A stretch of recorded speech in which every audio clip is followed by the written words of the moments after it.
Lepo pozdravljeni, hvala lepa za vabilo. Prva kriza je mimo, zaradi tega, ker smo imeli težave z računalnikom, tako da žal tole predavanje je bilo mišljeno, da boste malo sodelovali interaktivno s telefončki, pa ne boste, pa bomo kakšno vprašanje pa skupaj oziroma kakšno idejo skupaj predebatirali. Skratka, ko negotovo sreča strah, kako bi se tega človek pravzaprav lotil?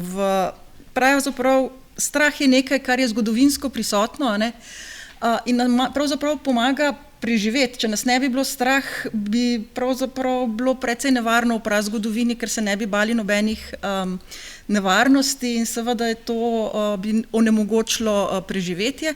Po drugi strani bomo rekli, pa pravzaprav strah nas hromi, sploh iracionalen strah je nekaj, kar pa omejuje našo sposobnost sprejemanja informacij, nekaj, kar nas omejuje pri kreativnem razmišljanju. Tako da strah je lahko pozitiven in nam daje nek navdih, da bomo nekaj spremenili, lahko je pa zelo negativen in nas v vsakdanjem življenju pravzaprav zelo omejuje. Zakaj sem bila zbrana za tole predavanje? Najbrž iz časov covida, ker so nekateri ocenili, da sem takrat veliko komunicirala. Težko ocenjujem, a sem dobro komunicirala, situacija je bila vsekakor krizna, učila sem se tako o covidu, kakor o komunikaciji, tako da nisem strokovnjak za komunikacijo, za infektologijo znam pa malo več, tako da, ampak nekaj idej se je pa vseeno nabralo v tem času. Pravzaprav, kaj je v kriznih časih najtežje povedati javnosti? Tukaj je vedno to, da v krizi ljudje ne iščejo le informacije, ampak tudi orientacijo. Mi lahko damo zelo veliko informacij, zelo veliko strokovnih informacij, ampak zaradi tega se strah med ljudmi ne bo nič zmanjšal. Se pravi, poleg same informacije, ki mora biti seveda ustrezna, moramo podati tudi, kaj zdaj naprej, kaj s to informacijo narediti, kakšno je sporočilo te informacije. Sama ta informacija ni nujno, da posamezniku že zadošča. Nekaj sem že rekla, kaj strah pravzaprav naredi z razumevanjem, se pravi, zoži našo pozornost, zelo se usmerimo na takšen tunelski vid. Po drugi strani si želimo, da bi imeli čim bolj jasne in pa enostavne odgovore. Če se bo zgodilo to, moramo mi narediti to. Ko bo prišlo do tega, je naslednji korak to. Če bomo imeli zelo veliko možnosti, se bo naša negotovost pravzaprav še bolj povečala. Takrat, ko so krizne situacije, rabimo v bistvu zelo jasna in enostavna navodila. Tako da v izrednih razmerah in kadar je strah, je dobro, da dajemo enostavne razlage, ker se hkrati ob tem, ko dobivamo informacije, poveča dovzetnost za to, da verjamemo različnim zgodbam, razdelimo se na naše, pa tiste, ki niso naši, ki so proti nam, ki nam želijo škoditi, nekako iščemo neko novo identiteto, neko novo varnost v negotovih časih. Negotovost v znanosti. V znanosti je zelo malo stvari, ki bi bile 100%. Vsaj na začetku je v znanosti prisotno vedno več vprašanj, kakor je pa jasnih odgovorov, ampak to še ne pomeni, da gre za neznanje. Gre za to, da imamo informacijo, ki jo skušamo opredeliti, imamo neke podatke, ki jih poskušamo preveriti, a so ustrezni ali niso ustrezni, imamo neko teorijo, ki jo je treba tako kot vse v znanosti preveriti in potem se to izkaže, ali je pravilno ali ni pravilno. Ampak v tistem trenutku je to, kar vemo. In to ne pomeni, da če v tistem trenutku ne moramo za 100% reči, to je tako, da je to neznanje. Je pa prav, seveda, da to povemo, da te informacije niso 100%, da zbiramo dodatne informacije, da se trudimo dobiti še dodatne podatke in ko bomo to imeli, bomo seveda vse ostale o tem tudi obvestili. Po drugi strani pa javnost lahko to razume, da smo neiskreni, da ne znamo toliko, kot želimo predstaviti, tako da tukaj smo nekje v navzkrižju. Koliko povedati, da bomo vzbudili zaupanje, pa hkrati ne pretiravati s to našo suverenostjo, da vse vemo. To pravi, če bomo enkrat pretiravali tudi s suverenostjo, da vse vemo, tudi to ima pravzaprav lahko zelo negativne posledice. Zdaj takole, malo si zamislite, kako bi prevedli stavek, dokazi so omejeni, v stavek, ki je bolj razumljiv in pa ne sproži panike. Se pravi, dokazi so omejeni, to pomeni, nimajo pojma, ne vejo pravzaprav, kaj delajo, nekaj nam govorijo. Nekako boljše zveni, če reče, v tem trenutku vemo to in to, preverjamo informacijo A, ko bomo vedeli čez 2 dneva, 3 dni, 1 mesec več, vam bomo to tudi sporočili. V tem trenutku pa lahko rečemo tisto, kar smo na začetku povedali. In vedno je treba povedati seveda tudi to, da so to informacije, ki so trenutno in ki se lahko v naslednjih dneh, tednih tudi spremenijo. Kaj so zdaj najpogostejše komunikacijske pasti in kako jih lahko obrneš v svoj prid oziroma v svojo priložnost? Prva past je pravzaprav to, kar sem že omenila, lažna gotovost. Če bom jaz zdaj nastopila pa rekla, prepričana sem, da je bolezen A popolnoma nenevarna, potem bodo pa čez nekaj dni prišli podatki, da ljudje zaradi te bolezni umirajo, to pomeni, da moja kredibilnost pade, da se pravi, da nisem povedala po pravici, ali pa nisem povedala tega, da še o bolezni ne vemo zadosti.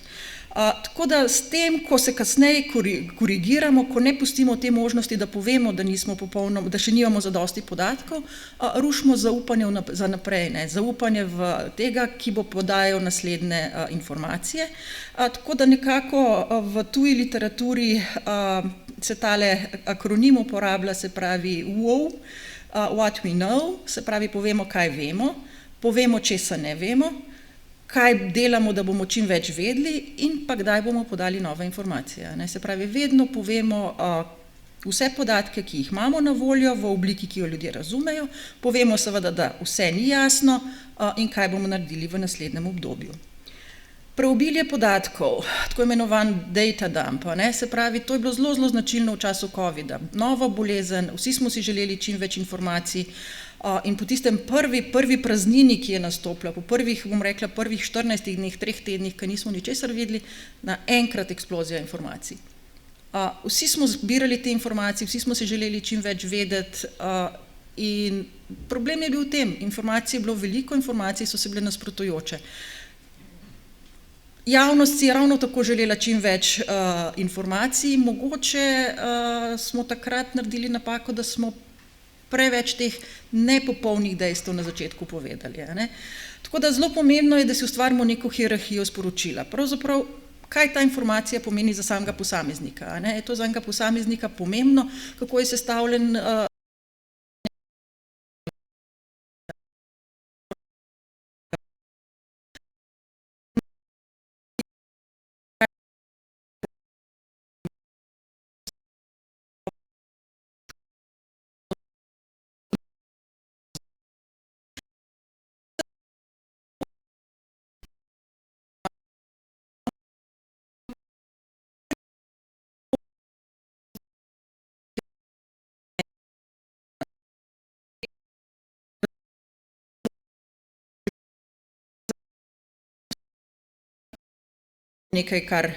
oziroma nekaj svetujemo in pa tudi povedati seveda, da v nekem časovnem obdobju, ki ga bomo spet bolj natančno opredelili, kaj lahko pričakujemo, na katerem področju bodo spremembe, zakaj že zdaj vemo, da se ne bo spremenilo, kaj je v tem trenutku takšnega, da vemo, da je še veliko neznanega in kaj bomo naredili potem, ko bomo te podatke dodatno dobili. Zdaj, če si predstavite informacijo, ki jo slišite, incidenca se je povečala, R se znižuje, intervali zaupanja so široki. Pravzaprav komu od vas to kaj pomeni? Nekaj ja, nekaj ne. Definitivno je boljše, kadar komuniciramo s široko javnostjo, da uporabljamo bolj razumljivo nomenklaturo. Če bomo rekli, število primerov se trenutno povečuje, vendar se samo širjenje upočasnjuje, trenutno napovedi še niso zanesljive, ponovna ocena sledi čez 2 do 3 dni. Na ta način bo razumevanje tistim, ki jim hočemo nekaj sporočiti, bistveno boljša kot s tistim prvim stavkom. Vedeti moramo, komu govorimo in k temu primerno tudi potem izbirati naše besedišče. Tretja past, ki je pa komunikacija brez empatije. Če ljudje ne čutijo, da jih razumemo, ne bojo slišali podatkov, bodo slišali samo nekaj znanstvenih dejstev, morda neko grožnjo, ne bodo pa slišali tistega, kar mi želimo, da slišijo. Po drugi strani pa to, da smo mi empatični, še ne pomeni, da se s tistimi, ki se z našimi dejstvi ne strinjamo, da se tudi mi s tem strinjamo. Gre za to, da jih razumemo, da dobijo občutek, da so slišani, hkrati pa mi vseeno vztrajamo nekje na našem dejstvu, za katerega vemo, da je pravilno, ampak ga poskušamo opredeliti na takšen način, da zmanjšamo tudi to skrb oziroma ta občutek nesigurnosti. Vedno priznamo v takšni komunikaciji skrb, ki je prisotna pri našem sogovorniku, potem sledi naša informacija in na to jasni koraki, kaj bomo naprej delali. Se pravi, razumem, da vas skrbi to in to, trenutno vemo, poveste, kaj vemo in predlagamo, da bi se naprej nadaljevalo na takšen način, zaradi tega, ker nam trenutni podatki, ki jih imamo na voljo, potrjujejo to, kar smo opredelili.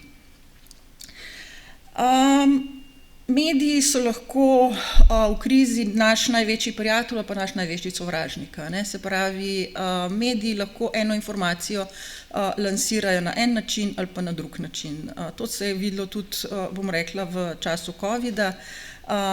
Prvi meseci so bili mediji zelo naklonjeni, bolj kot se je epidemija razvijala in trajala, več je bilo, bomo rekli, težav s komunikacijo, s prilagajanjem tega, kaj se je zdelo medijem pomembno in tem, kaj se je zdelo pravzaprav stroki pomembno. Jaz osebno bom rekla, sem imela z mediji praviloma dobro komunikacijo, kar se je teh neposrednih stikov, kar je bilo neposrednih stikov, seveda vse skupaj pa ima včasih malo sladko-kisel priokus.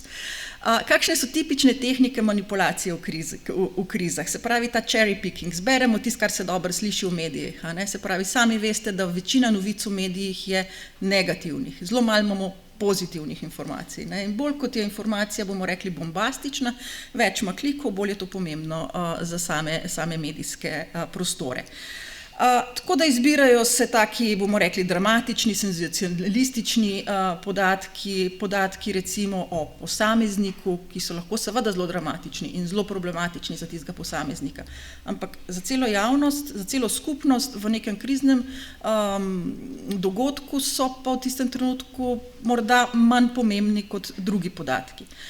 Lahko se ustvarjajo tako imenovane lažne dileme, se pravi, nekaj mora biti 100% zanesljivo ali pa to ne drži. Tako kot sem na začetku rekla, v znanosti imamo zelo malo stvari, ki so 100%. Spet imamo lahko, a je nekaj 100% učinkovito ali pa ni učinkovito. Je cepivo, zdravilo 100% učinkovito, sicer pa ni v redu. Veste, da še voda v velikih količinah je škodljiva, tako da tudi vsako zdravilo in vsako cepivo ima tudi neželene učinke. In pa lahko premikamo cilje, se pravi, dokler ne dokažete te predpostavke, je vse ostalo laž. Se pravi, ne bomo se sploh pogovarjali, dokler tole ne bo 100% potrjeno. Kako zdaj, bomo rekli, se temu izognemo, nekako odgovarjamo, brez da bi ojačili ta mit, se pravi, mita nikoli ne ponovimo. Sploh ne takoj na začetku, ko se začnemo na to odgovarjati, začnemo vedno s pravilnim dejstvom. Se pravi, nas nagovorijo z nekim mitom, mi odgovorimo s tem, da povemo, kakšno je pravilno dejstvo, razložimo, kako je to pravzaprav, da v znanosti imamo seveda vedno določene dvome, določene negotovosti, sploh na začetku, ki se potem z časovno konstanto nekje zmanjšujejo.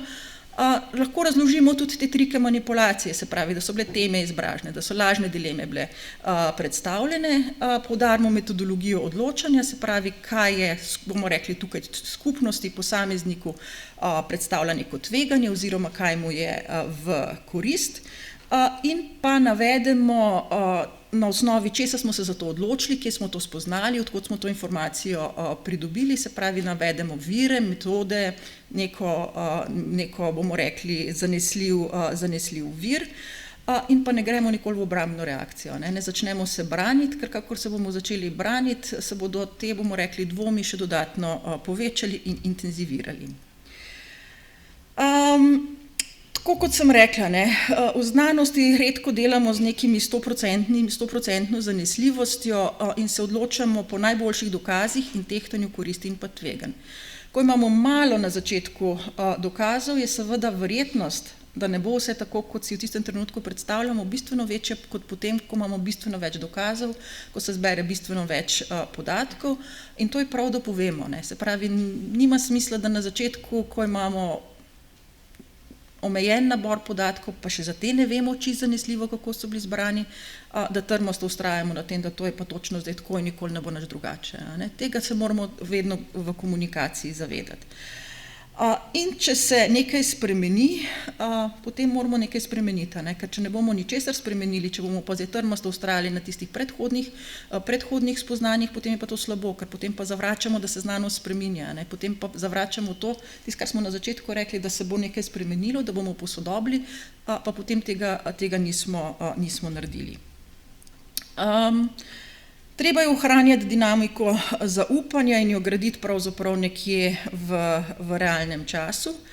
To nekako odmeji na 3 stebrih zaupanja, bomo rekli na kompetentnosti, to pomeni, da ste takšen sogovornik, za kakršnega vas imajo, da znate, da ste dosledni glede postopkov, ki jih uporabljate bomo rekli, v znanstvene in komunikacijske namene, da nimate nekega skritega konflikta interesov, ker se vam bo pojavilo nekje, da imate nek konflikt interesov, da ste sodelovali z neko firmo, tudi če ni neposredno v to vpleteno, pa tega niste povedali, bo vedno dvom ostal, da je tukaj nekaj v ozadju.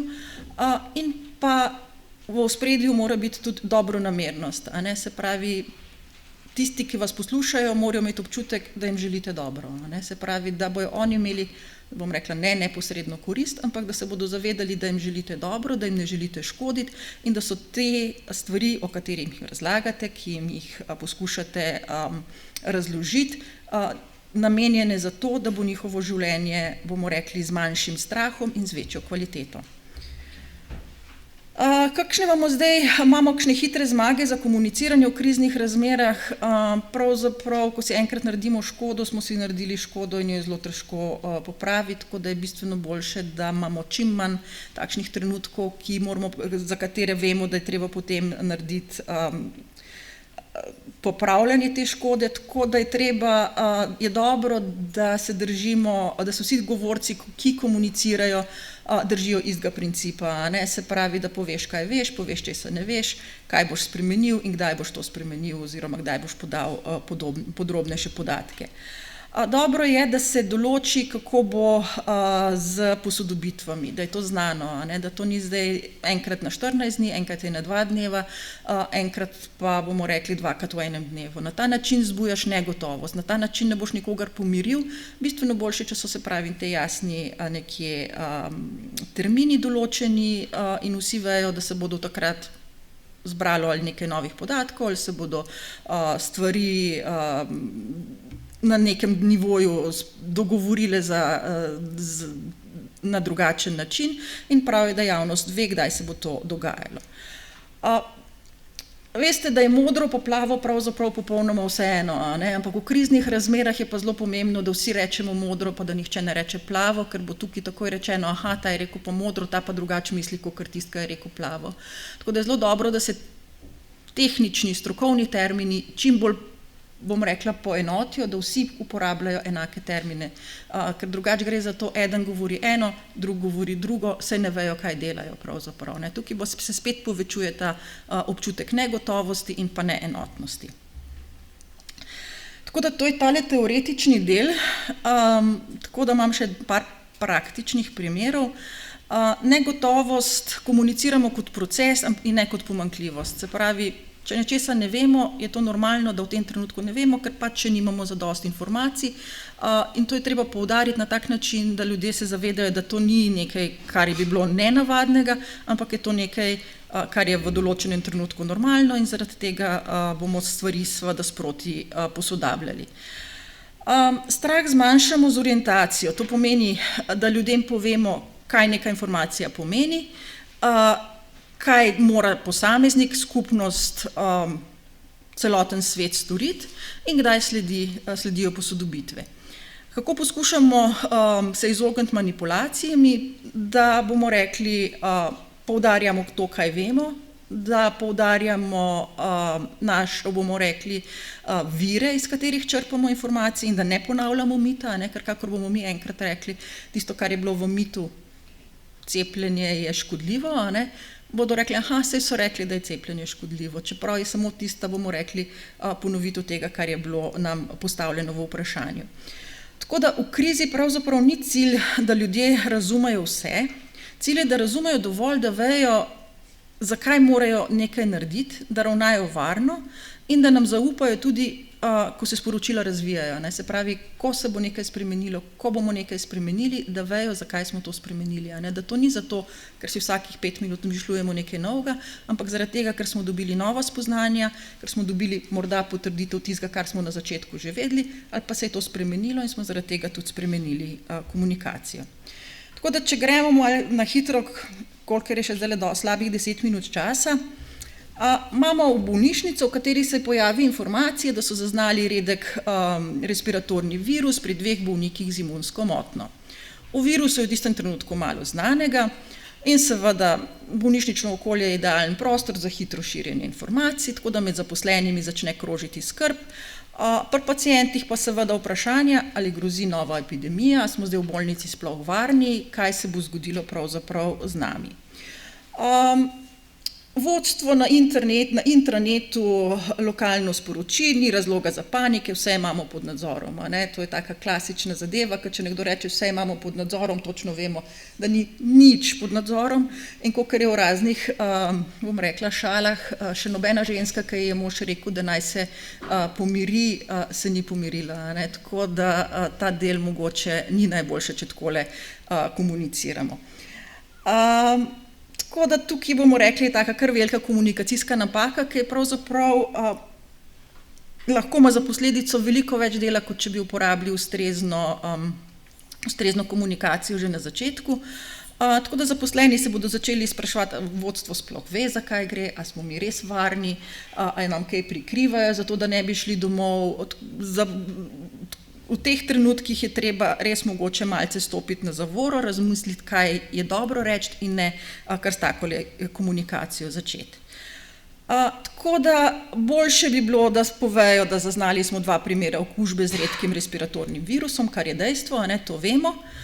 Potem bi povedali, da se virus širi predvsem med zelo ranljivimi pacienti, ki imajo imunske motnje in ne med splošno populacijo, se pravi, opredelimo, kdo je bolj ogrožen in kdo ni ogrožen. Povemo tudi, da še v tem trenutku ne vemo, kakšna je stopnja prenosa v našem okolju, se pravi, da ne vemo, kako hitro se virus širi, koliko ljudi bo zbolelo. In treba je povedati, kaj delamo. Se pravi, pri obeh bolnikih smo vpeljali dodatne izolacijske ukrepe, se pravi, te bolniki so ločeni od ostalih, spremljamo tiste, ki so bili v stiku, se pravi, spremljamo kontakte, da vidimo, ali bodo zboleli ali ne bodo zboleli, zbiramo tudi podatke iz laboratorija, zaposlenim smo zagotovili ustrezno osebno varovalno opremo, se pravi, poskrbeli smo tako za bolnike, kot za zaposlene in naslednje posodobitve boste dobili jutri ob 14. uri. Se pravi, vse te aspekte bi tukaj na ta način obdelali in bi imeli bistveno manj težav kot s tistim prvim stavkom. Zakaj naj bi to delovalo? Zato, ker smo ločili, kaj vemo, od česa ne vemo, dali smo orientacijo, kaj delamo pravzaprav, postavili smo časovni okvir, kar bistveno zmanjša sam strah, in pa zmanjšali smo prostor za govorice in pa bomo rekli take neustrezne interpretacije. Če gremo na primer 2, imamo pa v javnosti izbruhne razprava med 2 strokovnjakoma glede priporočene uporabe določene zaščitne opreme. Mediji to predstavijo kot strokovnjaki, si nasprotujejo in to sproži seveda dvome, kdo ima prav in ali strokovnjaki sploh vedo, kaj delajo. Eden govori to, drug govori drugo, sej pravzaprav ne vemo, komu naj sploh zaupamo ali sploh naj komu zaupamo. Institucija, iz katere sta ta 2 strokovnjaka, se omakne in da samo kratko izjavo. Mnenja strokovnjakov so različna, sledimo uradnim smernicam. Po domače rečeno, nas briga, kaj naši strokovnjaki iz organizacije govorimo. Tukaj ne bomo nikogar pomirili, še bolj se bodo vzpostavili te dvomi, ali pravzaprav vse to, kar so nam do zdaj govorili, sploh imelo smisel, a sploh je to ustrezno bilo, ali so ta spoznanja bila sploh ustrezna, ker če se tukaj dva strokovnjaka ne strinjata, sigurno tukaj gre za nekaj večjega. Tako da tukaj lahko rečemo, da bi bila izjava, da v znanosti je normalno, da obstajajo različna strokovna mnenja, še posebej, ko se podatki hitro razvijajo, je dosti bolj na mestu. Potem to podkrepimo nekako z izjavo, da trenutno najboljši razpoložljivi dokazi kažejo, da je priporočena oprema X učinkovita za večino situacij in da če se bodo podatki spremenili, se bodo priporočila posodobila. In povemo, da je vedno naš cilj najvarnejša možnost za osebje oziroma za bolnike. Tudi tukaj bomo nekako pomirili na način, da bomo normalizirali strokovne razprave, se pravi, da se lahko strokovnjaki med sabo na določenih temah vedno ne strinjajo 100%, da bomo poudarili, kako proces poteka, da zbiramo informacije, preverjamo dejstva, ne pa kdo ima prav, kdo nima prav. Povezali bomo komunikacijo z varnostjo in pa strokovnimi standardi, se pravi, v tem trenutku vemo to in je to najboljše in s tem bomo nekako okrepili občutek nad nadzorom in pa kompetentnostmi. Pa imamo še 2 minuti za ta tretji problem. V zgornji fazi epidemije, recimo COVID ali pa nekega novega respiratornega virusa, se zaradi omejenih podatkov in pa pomanjkanja zaščitne opreme priporočila glede nošenja mask spreminjajo. To je bilo realno dejstvo, in javnost spremembe razume kot zmedo. Najprej so rekli, mask ne rabimo, zdaj so pa maske obvezne. Mediji so seveda izpostavili stavek, maske niso potrebne, potem da so in sproži to dvom v kompetentnost stroke in okrepi strah. Se pravi, če si premislili, se pravi, je pa to bistveno hujško, kar so nam ves čas ta čas govorili, nimajo pojma, kaj se bo zgodilo naprej. Najslabše, da rečemo, nismo si premislili, vedno je bilo enako narobe, ste nas razumeli. To nima nobenega smisla, ker seveda niti temu ni res, niti nima smisla na takšen način komunicirati, ker bomo poglobili nezaupanje. Povedali bomo, da smo priporočila prilagodili, ker imamo boljše dokaze. Recimo, imeli smo premalo podatkov v načinu prenosa, priznati je treba, nismo imeli zadosti zaščitne opreme, zaščitno opremo smo namenili za zdravstvene delavce, ki so delali z bolniki. Zdaj pa vemo več o tem načinu prenosa, imamo več opreme in seveda zaradi tega, ker vemo, da se na ta način lahko zaščitite, vam priporočamo, da uporabljate maske. Tako da, če se dejstva spremenijo, spremenimo priporočila in to je znak, da naš sistem deluje. Tako da, spet na kratko, zakaj to deluje. Normaliziramo spremembo kot del znanstvenega procesa, poudarili smo, da imamo nove podatke, odstranili smo vtis, da je stroka zmedena in ne ve, kaj dela in povezali odločitev s konkretnimi okoliščinami. Tako da tukaj jaz pri 4. primeru zaključim, pa se zahvaljujem za pozornost.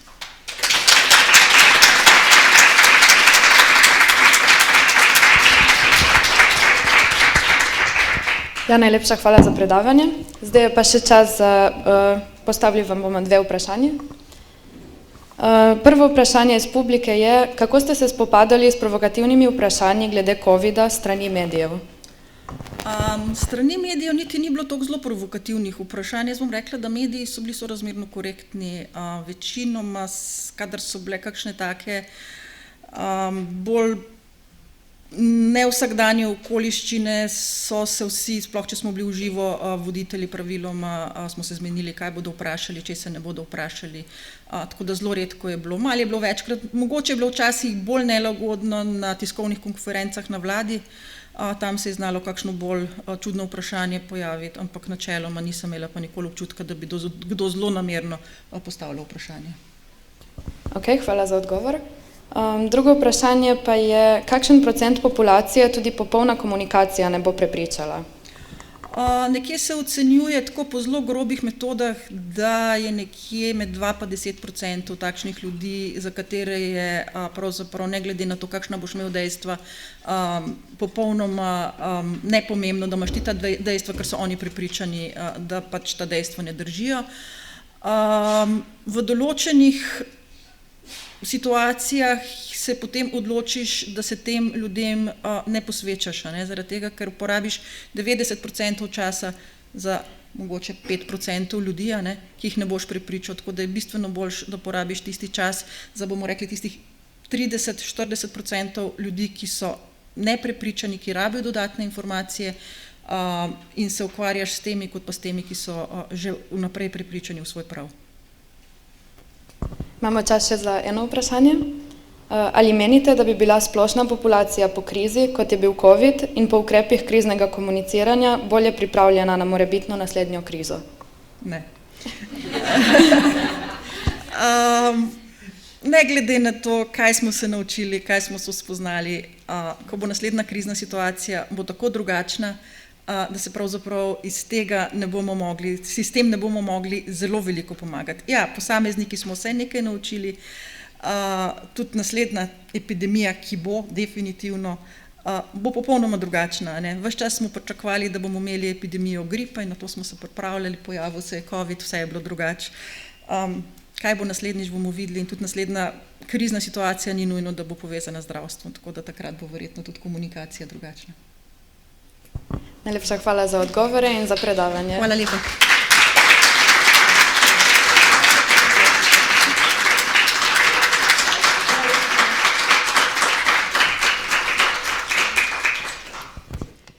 Še enkrat se zahvaljujem.